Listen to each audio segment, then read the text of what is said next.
Now, having learned the three financial statements required in NPO in detail, let us go through some of the terms, the terminology used in accounts of NPO. While solving the accounts or preparing the accounts for NPO, we shall come across various terms that will be new to us. These terms are new and are very frequently used for accounts of NPO. Let us start with one such term. The first term is known as subscription. Now, what do you mean by the word subscription? Subscription, it's a major source of revenue income for non-profit organization. It is paid periodically by the members of the club. Now, people who become the members of the club are required to pay regularly, after regular intervals, an X amount to the club as a subscription. So this subscription is received by the club on regular basis as a revenue receipt, and it becomes the major source of revenue income for the club. Are you understanding it? So how do we deal with it? Subscription can be calculated in any of the following three ways. We have three ways to calculate the subscription. Now, what do you mean by the word subscription is, guys, we have first an R&P account, the receipts and payments, and on the receipt side we will find the word to subscription. But when we'll find the word subscription, there would be breakups also. Subscription received for the last year, for the current year, for the next year. Because R&P records receipts irrespective of the period to which it belongs. It records in the year when they are received. But the amount that can be taken to income and expenditure as an income should be only relating to that particular year. So the amount to be taken from R&P and transferred to income and expenditure, as you can see, I have drawn an arrow for that, have to pass through some adjustments. Because R&P records receipts irrespective to period, and income should be relating only to the particular period, irrelevance or not with reference to the amount received. So to calculate the amount to be taken from R&P to income and expenditure, we have got three ways. We can calculate it in three ways. And those three ways are, first one, we can do it in a statement form, we can do it in an account form, or we can do it in an equation form. So we have three ways to do it. First one, the statement. Second, the account. And third, the equation. Means we'll start from subscription as per R&P, and we'll do some adjustments and reach to subscription as per income and expenditure. Are you clear, guys? Let us take the first form of solving subscription, that is the statement form. Now, how shall we do that? First one, an R&P account is given to us supposedly, and we have subscription on the receipts. Now we pick up this amount I'm talking about, which is given to the R&P on the subscription side, and we take it to a statement. Now how does a statement look like? This is the statement. Income for the year, subscription from receipts, add outstanding at the end, less outstanding at the beginning, less advance at the end, add advance at the beginning. Now I've put in a small short word, we call it as Allah. Allah, add, less, add.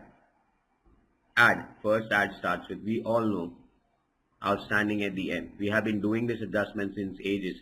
Outstanding at the end. Kya karte outstanding at the end ko? Add. So outstanding at the beginning, less. Pre-received or advance received at the end. What do we do for pre-received? Prepaid. We used to say prepaid. It's pre-received subscription. What we do is less. So less advance at the end.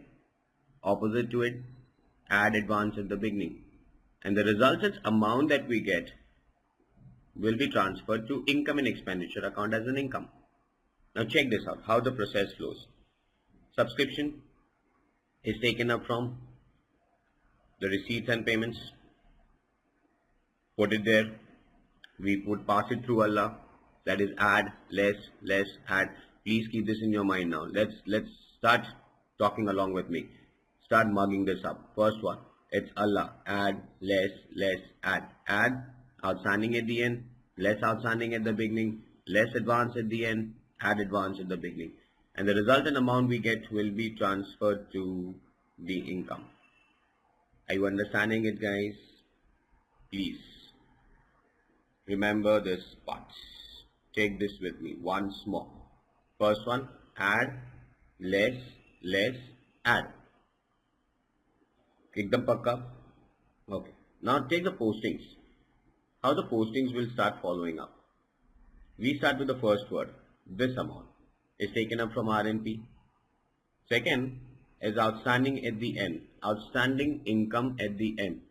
Outstanding income will become your asset when we say at the end. So this should be taken to the balance sheet on the asset side, and it should be the closing balance sheet. Similarly, outstanding at the beginning, asset, it will go to the opening balance sheet. Advance at the end. Advance, income received in advance, is a liability. So it will go to the closing balance sheet on the liability side. Advance at the beginning will go to closing balance sheet ki jagah pe opening balance sheet on the liability side. And finally, the amount to be transferred to the income, that's what the arrow shows, the amount to be transferred to income will be the last line. Are we clear with this calculation? To end it up, the statement form, Allah, add, less, add. Perfect ekdam. Let us take the second form, guys, and that is the account form. The previous one was the statement form, where we use a simple statement and actually passed it through Allah. That was add, less, add. Now taking it ahead, the account form, we prepare an account. Now this is how an account looks like. Account, basically it's a T format. We'll have two sides. The first one is the debit and second one is the credit. Particulars, rupees and rupees we'll have. Now outstanding subscription is an income, and outstanding subscription is an income.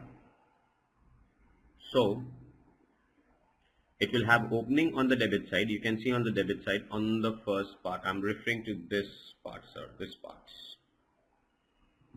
Can you see that? To outstanding subscription at the beginning. So it will have opening on the debit side. It will have closing on the credit side. Whereas advanced subscription is a liability. So it will have opening on the credit side and closing on the debit side. Perfect? Achha. Then we pick up an amount from the RNP. Now RNP, I've given you, it's given to you on the receipt side, they would give you the word subscription.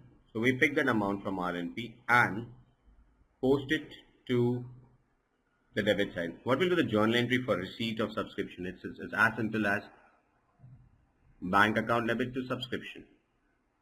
That is receipts and payments mein receipt to subscription. So subscription mein by bank account and the amount, and when you will take the closing balance, the balancing figure will be transferred to income and expenditure. Now this is the amount I'm talking to. Can you see that? So this is the amount that will be transferred to the income and expenditure. Now this will be your balancing figure. So they would give you everything else. You need to match it up. Take the income and expenditure account ka balancing figure and transfer it to income. Are you clear, guys, everyone? This is an account form. You solve it by statement form or you solve it by account form does not differ at all. The answer would remain the same. Let us take the third form, that is the equation form. Here we present the calculations in terms of an equation. Equation, back to the school days. It reminds me of my school days, guys. I used to be versed at this equations, x and y and all. Let us put this calculation of outstanding and advance in the form of equation. Now here is an equation in front of you. SI is equal to SR plus OS2 plus AS1 minus OS1 minus AS2. Sounds amazing. SI means subscription to income is equal to, where do we start from? Subscription as per receipts and payment on the receipt side. Add outstanding at the end. That is OS2. Add advance at the beginning. That is AS1.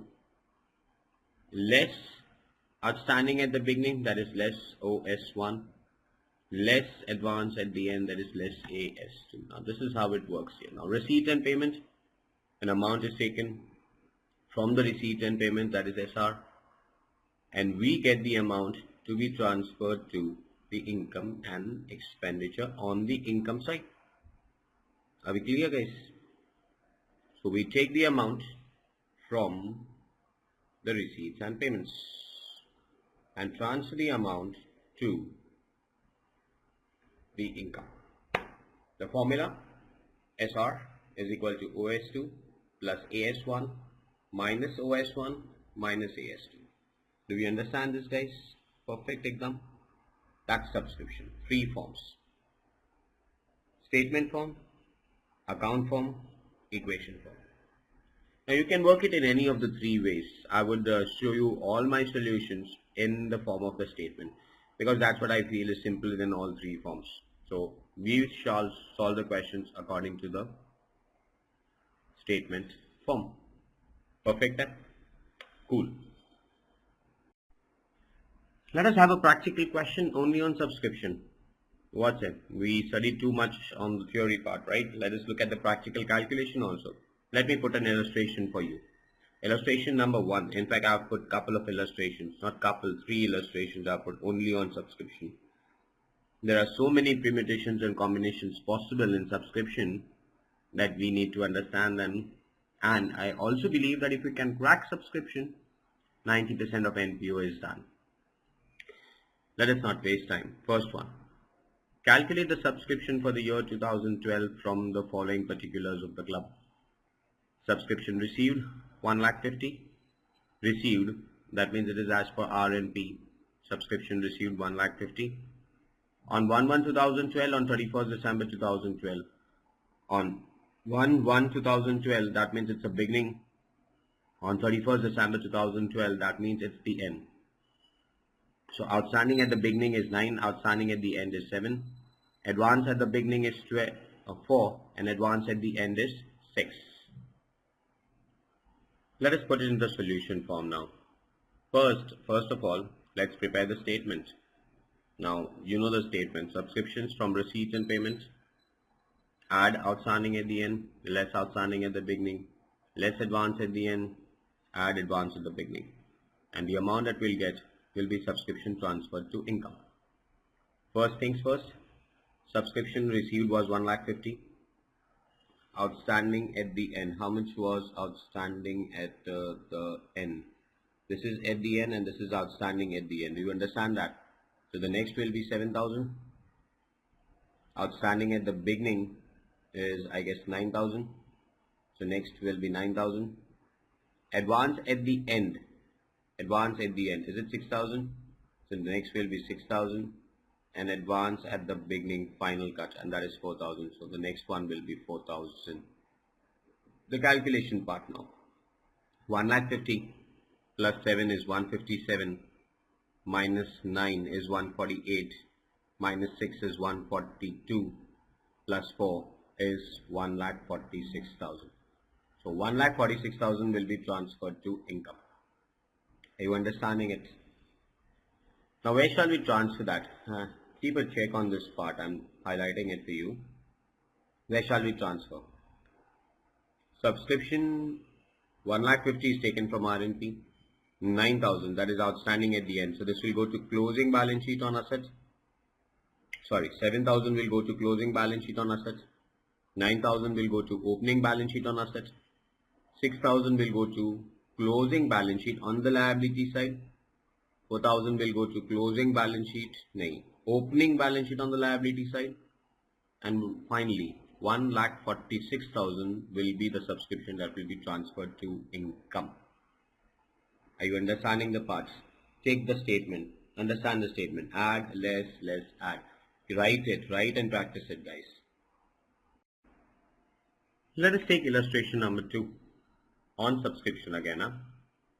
And I guess by now you guys should be pretty clear about all the calculations.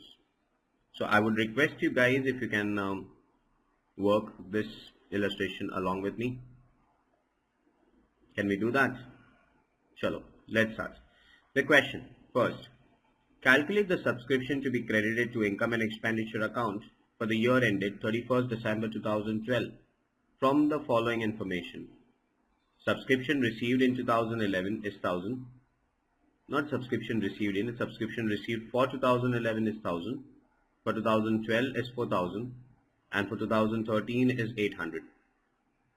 The club had 100 members, each paying an annual subscription of ₹50 each.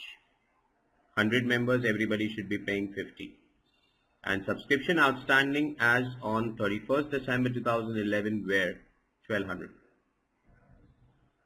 It is outstanding as on 31st December 2011. Let's not forget the current year is year ended 31st December 2012. Are we understanding it, guys? The next part's first. Now, first one, the solution. And what we do is we prepare a statement first. And I guess by now you should be pretty familiar with the statement. Subscription as per R&P, that is from receipts. Add outstanding at the end, less outstanding at the beginning. Less advance at the end, add advance at the beginning. And then the answer that we get will be subscription credited to income, to INE. First thing, what is a subscription received? Subscription received in the year 2012 is, for the year 2011 is 1000, for the year 2012 is 4000, and for the year 2013 is 800. So the total amount of subscription received is 1000 plus 4, 5 plus 800 is 5800.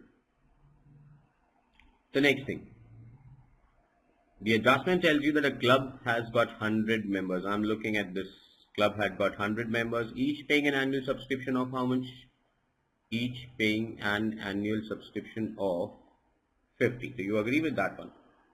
So 100 members, each paying an annual subscription of 50. So the total amount of income we should have been receiving in this year should be 5000.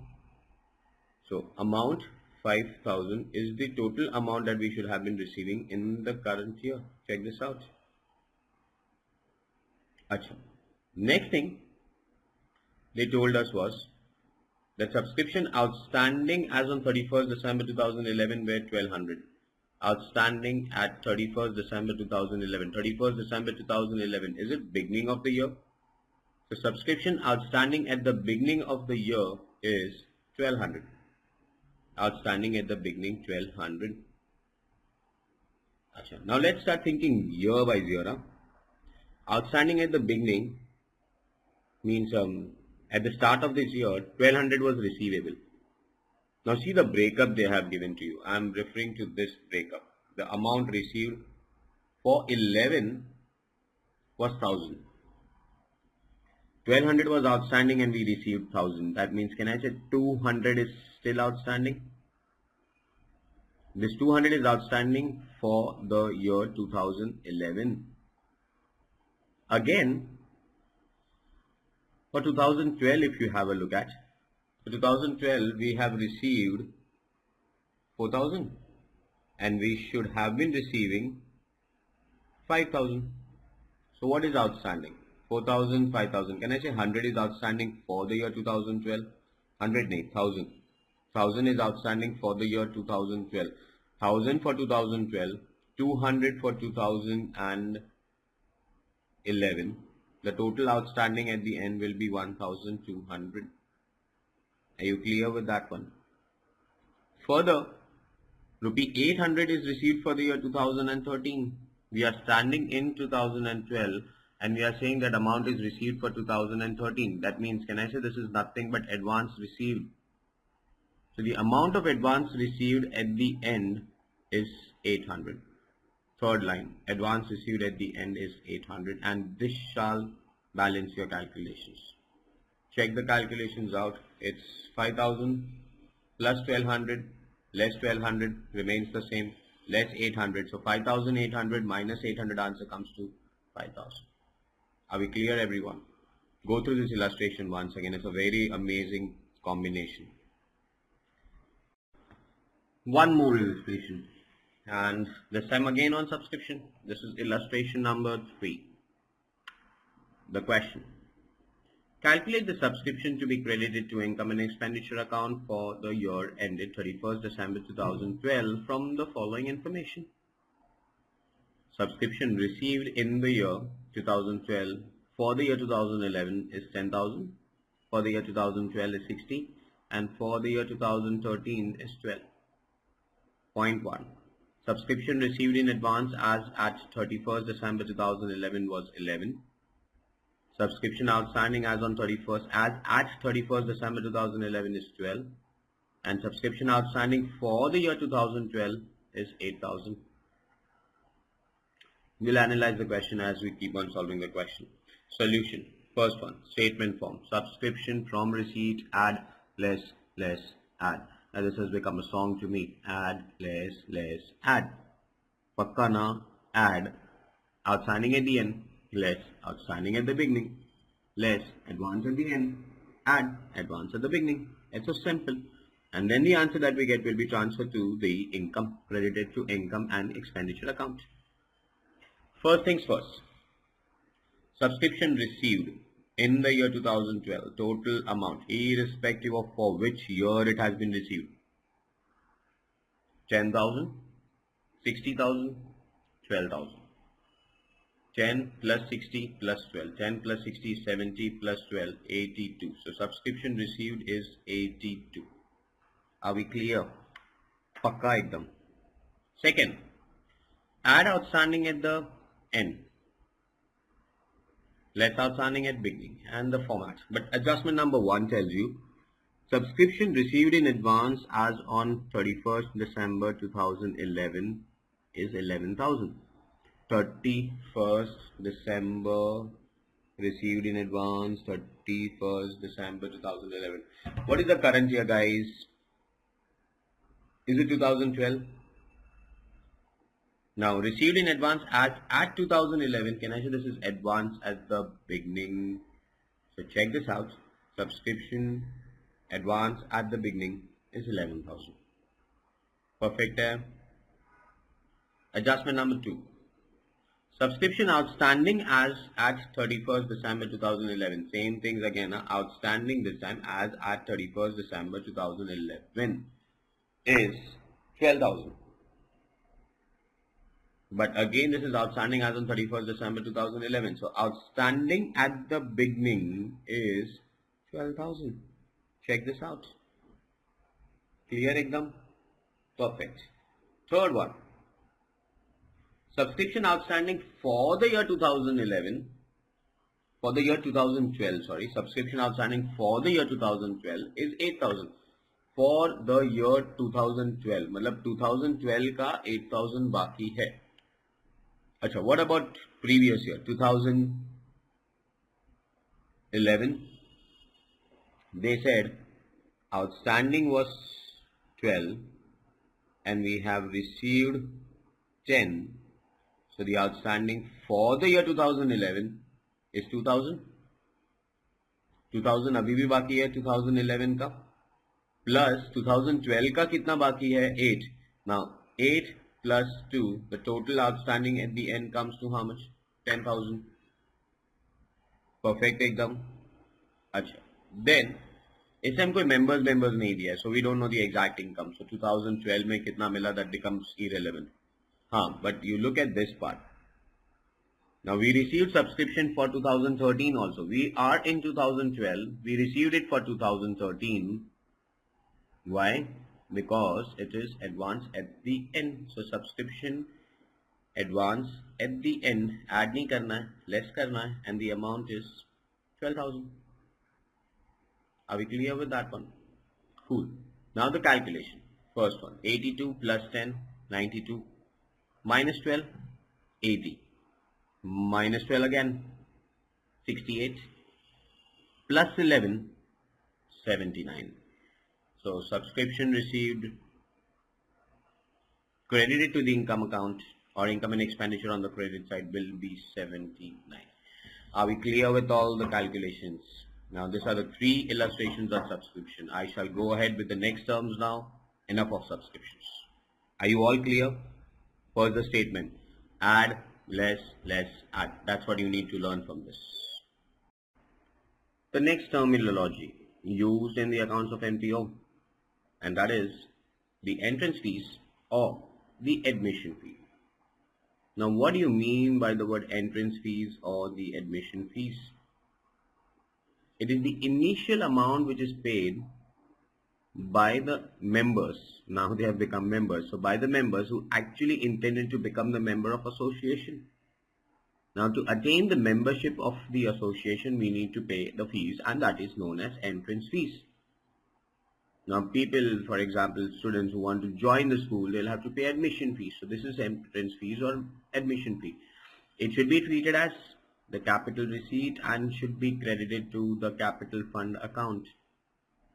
Now it's not a revenue receipt, not received every year, it's received once in a lifetime and should be taken as capital receipt and credited to capital fund account. However, if the amount is small and it is just collected to cover the expenses on the admission, then it should be treated as a revenue receipt and should be credited to the income and expenditure account rather than capitalizing it. In some organizations, NPO, that's what we say, so they might not take admission fee as too hefty a sum. They might only take certain charges to recover their own cost on the admission. And hence, such an amount received should be credited to the income and expenditure considering it's a revenue receipt, because it is only covering the expenses. However, if the problem provides or gives us a specific direction to deal with an entrance fee, then it should be dealt in the way specified in the question. If the question tells you do capital, do capital. If the question tells you treat it as revenue, treat it as revenue. If the question tells you do part capital, part revenue, do part capital and part revenue. As the question specifies, follow the question. Are we clear? Take this small illustration on admission fee or entrance fee. Now, how do you need to deal with if the question specifies as to how to deal with entrance fee? Entrance fee received in the year 11 and 12 amounted to rupee 1 lakh. And 40% of the entrance fee is to be capitalized. Now the question is specifying it that 40% of the entrance fee is to be capitalized. So, as simple as that, guys, the solution. 1 lakh of 40%, that is 40,000 should be capitalized and added to the capital fund on the balance sheet on the liability side. Whereas the balance of 60,000 should be credited to the income and expenditure account. Are we clear with that one? That's what I said, if the question specifies treat it as revenue, do it. If the question specifies treat it as capital, do it. If the question specifies to do it in parts as it is done in this question, do it. Yeah, if nothing is specified, then we'll have to apply our brains a little bit. If the amount is pretty big enough, non-recurring types, capitalized. If the amount is very small, to just cover the expenses, put it as revenue. Are we clear, guys? The next after entrance fee or admission fee is the donation. Now, donation are received from persons or the firms or the companies in the form of money or in kind. NPO shall receive the donations from the people specified, that's persons or the firms or the companies in form of money or in kind. How to deal with it? If the amount is small and recurring in nature, then it should be credited to income and expenditure account. Now, if we are bound to receive such donations every year, and they are recurring in characteristics, they are small in amount, they don't have specific task attached to it, then it can be credited or it should be credited to income and expenditure account. However, if the donations are received for a specific purpose, then they should be treated accordingly. Now, for example, if you have received donation for building or donation for giving up the prizes, then they should be dealt with accordingly. Now, a school or an educational institute may receive donation to give the prizes to people, to give scholarships maybe.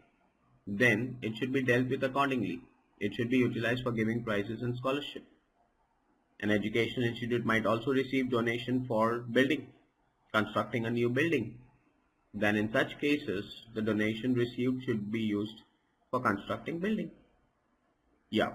However, if nothing is specified in the question, then we would generally assume that donations are recurring in nature and we should post it to the credit of income and expenditure account, recognizing it as an income. Are we clear with this, guys? A small practical illustration to back up the donations. What I specified. Always like everything to be put into figures. We are doing accounts, guys, not theory. So theory might be good for understanding the fundas, but amounts will help us. So take this illustration. Prize fund as on 31st December 2012 was 24,000. Donations for prize fund received are 5,000 and prizes awarded for the year are 8,000. Now we have received the donations and we have awarded the prizes. So donation received shall not be taken as revenue and should not be taken to the credit of income and expenditure. In fact, they should be taken to that fund account. We had the opening balance of fund at 24.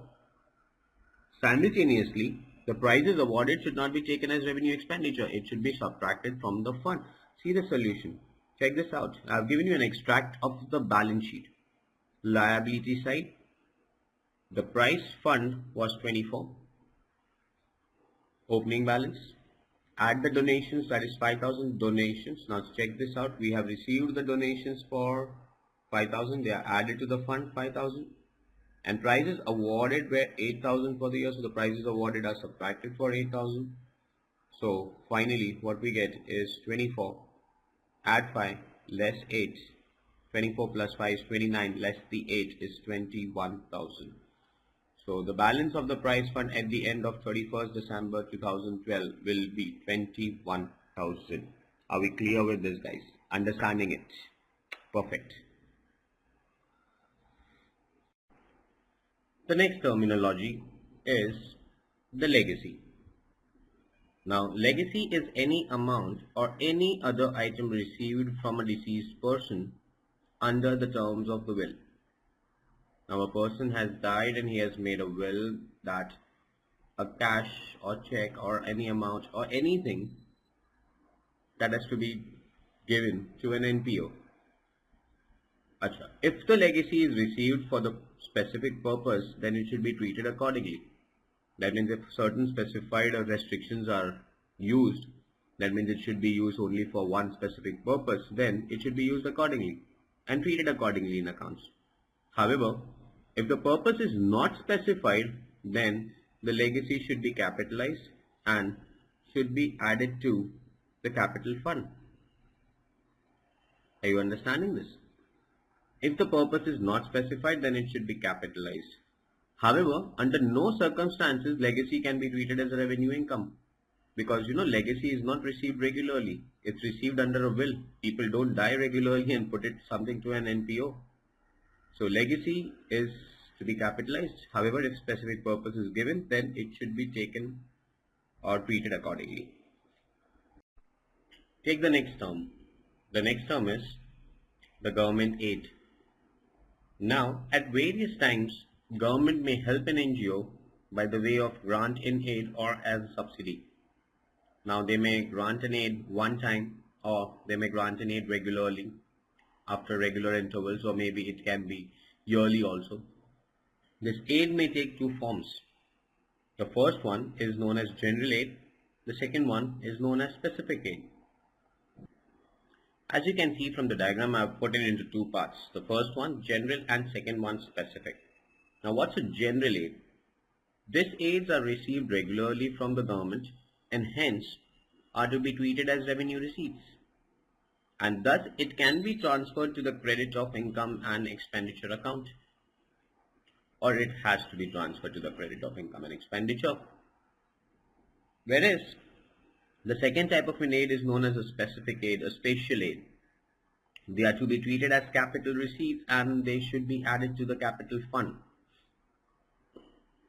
They are not received regularly. They are received maybe once and hence has to be added to the capital fund of the company.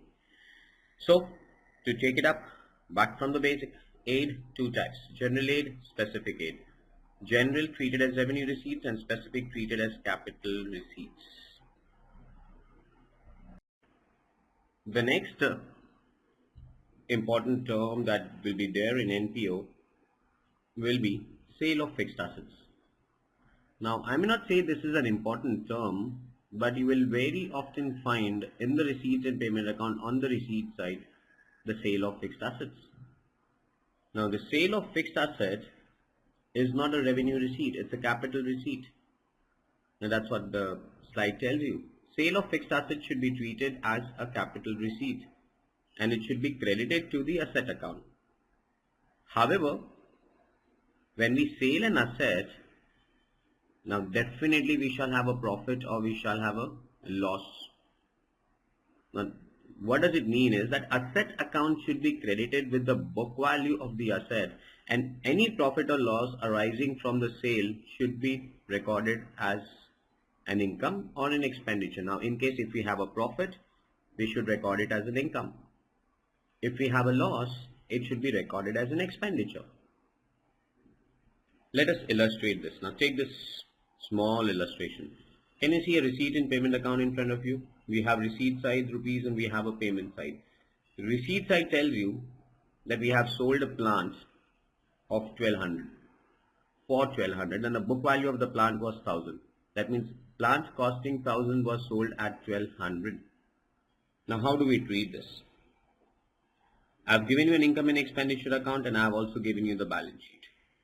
Now this is what the normal questions will be asked for. They'll give you the receipt and payment and they'll be asking us to prepare an income and expenditure and the balance sheet.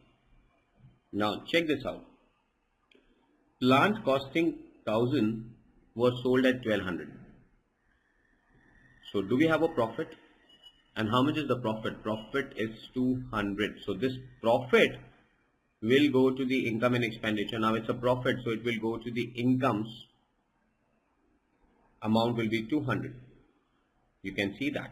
By profit on sale, the amount is 200. Are you understanding this? Now this is the difference between this 1200 and 1000. That is 200. Are you clear with that? Achha. Simultaneously, plant should be credited not with 1200. The plant should be credited with 1000. So go to the balance sheet. You will have the value of the plant. You will say less sold and the amount will be 1000. Are you clear with that one? This is how we deal. Now in case if there was a loss, now the loss would have been recorded on the expense. Asset should be credited by the book value. Profit and loss should be separately recorded in the income and the expense account. Are you clear with how to deal with the sale of fixed asset, guys? Too good. The next terminology is consumable items. Now what do you mean by this consumable items?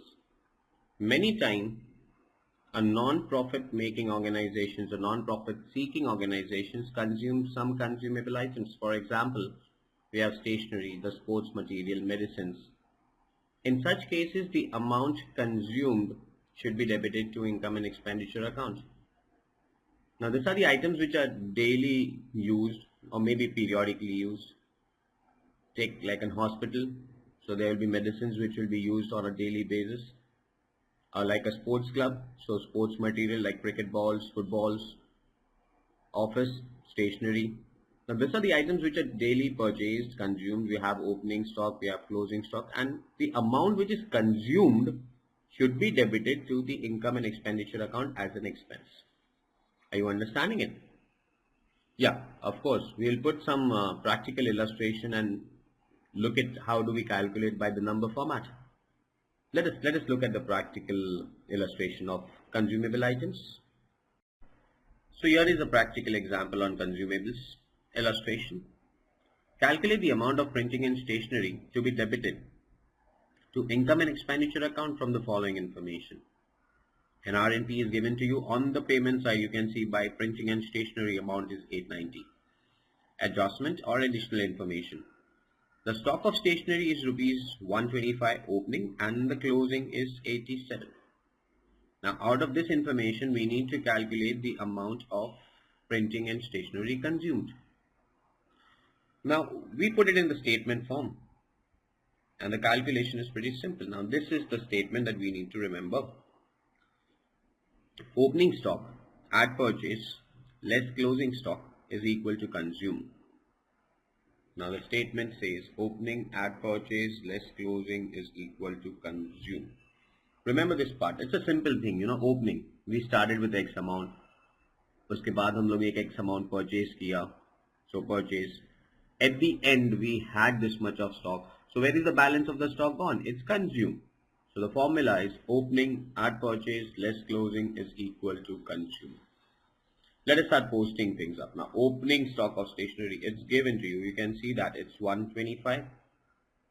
Purchase will be taken up from RNP. On the payment side, we have made a payment. That means we have purchased stationery for 890.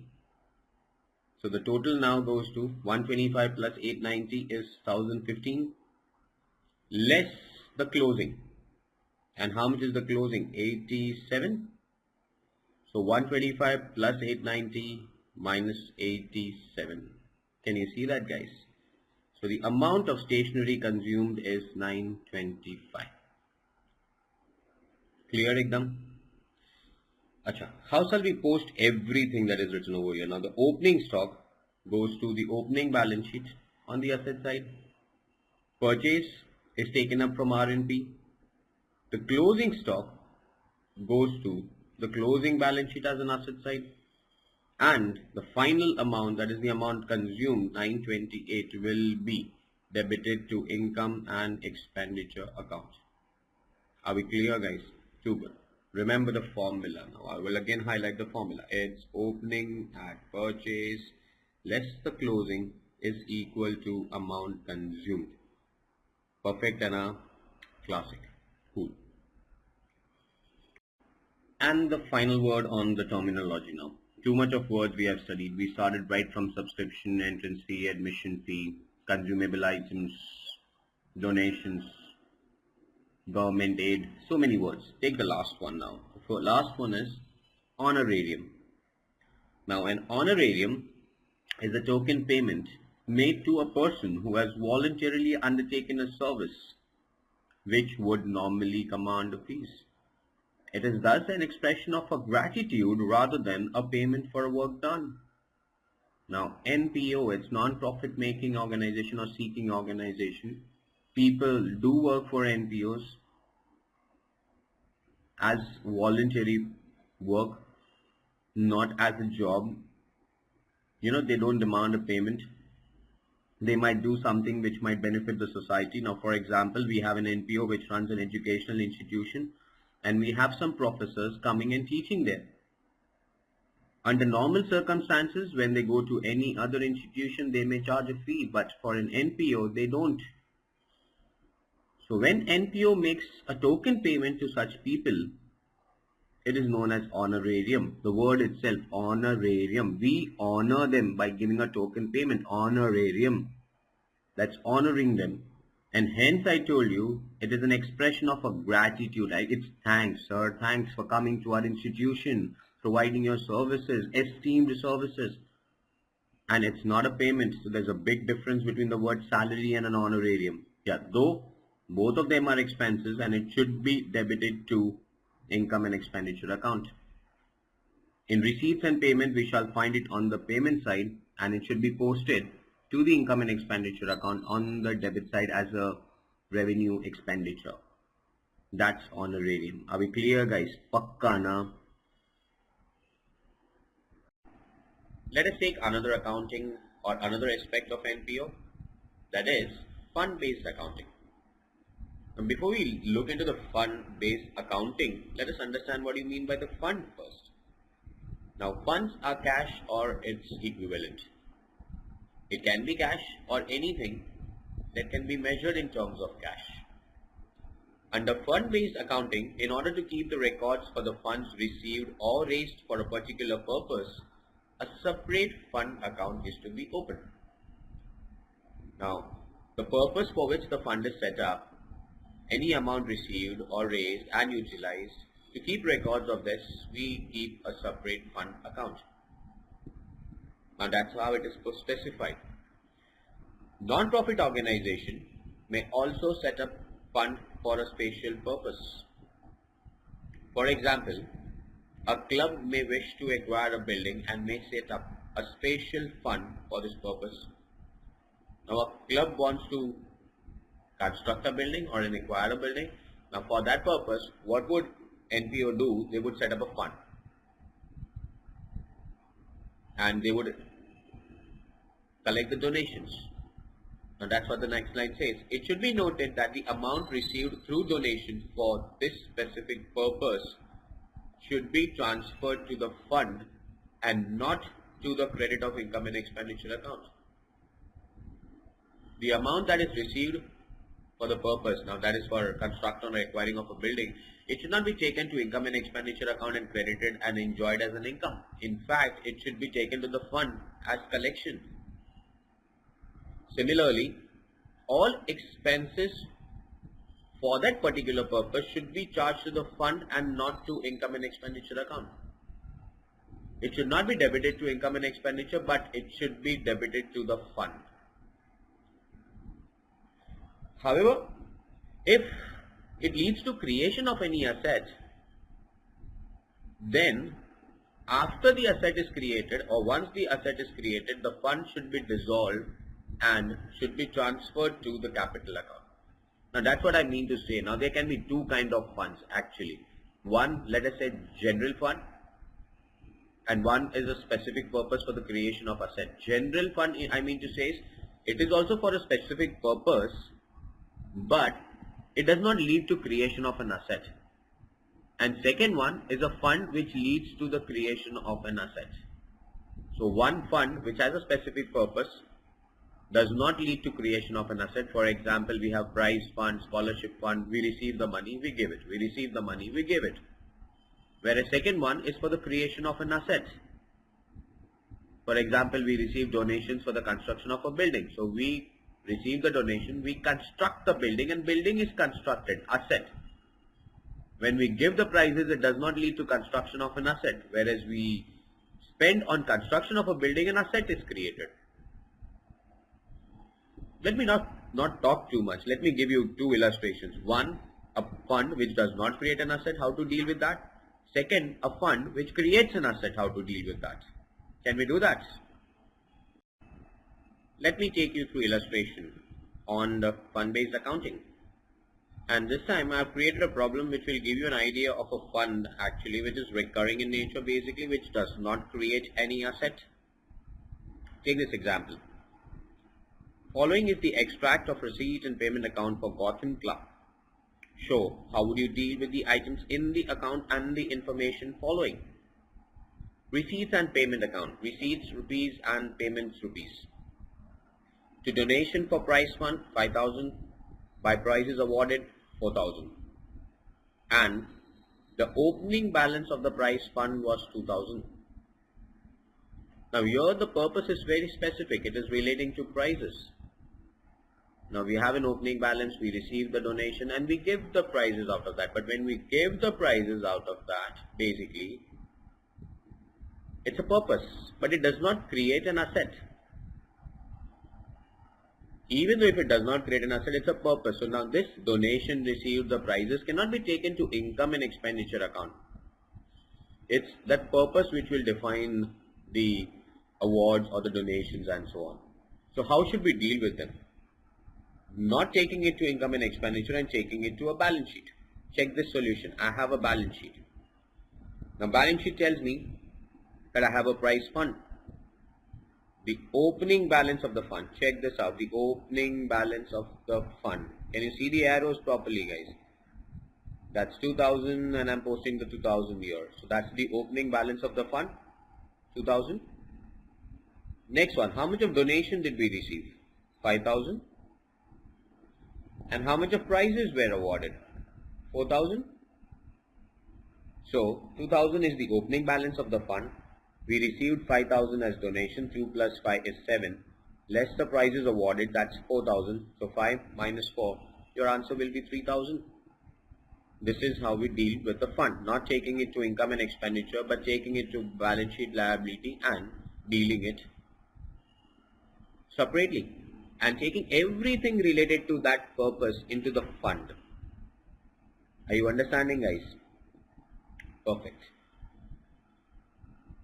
Illustration number 2 this time, and again it is on fund-based accounting, but this time I have selected or made a problem on a fund which actually leads to the creation of an asset. Take this example. Following is the extract of receipt and payment account for Gotham Club. Show how would you deal with the following items and information following. The receipt and payment account on the receipt side shows you that we have received donation for a building, 50,000. And payment side tells you by construction of a building, 40,000. And the opening balance of the building fund was 20,000. We have received 20,000, not received, had to say opening. We have received a donation of 50 and constructed a building for 40. Same things again now. One common thing is it will not go to income and expenditure, it will be dealt with through the balance sheet. Check the solution.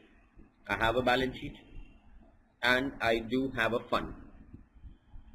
Building fund, check this out. How do we bring the opening balance? That is 20,000. Next, we received the donations for 50,000. So 20 plus 50 is 70. Okay. We constructed the building for 40. Now this building was constructed. It does not lead to utilization of the fund. Money definitely goes out. But what happens here is there is an asset which is created. So we lead to a building. Check that on the asset side. That is 40,000. Can you check this out? Building 40. Do you agree with that one?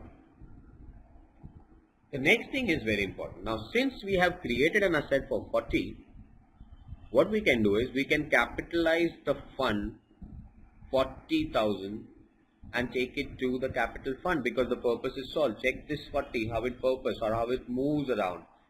Are you understanding this? Check this out, guys.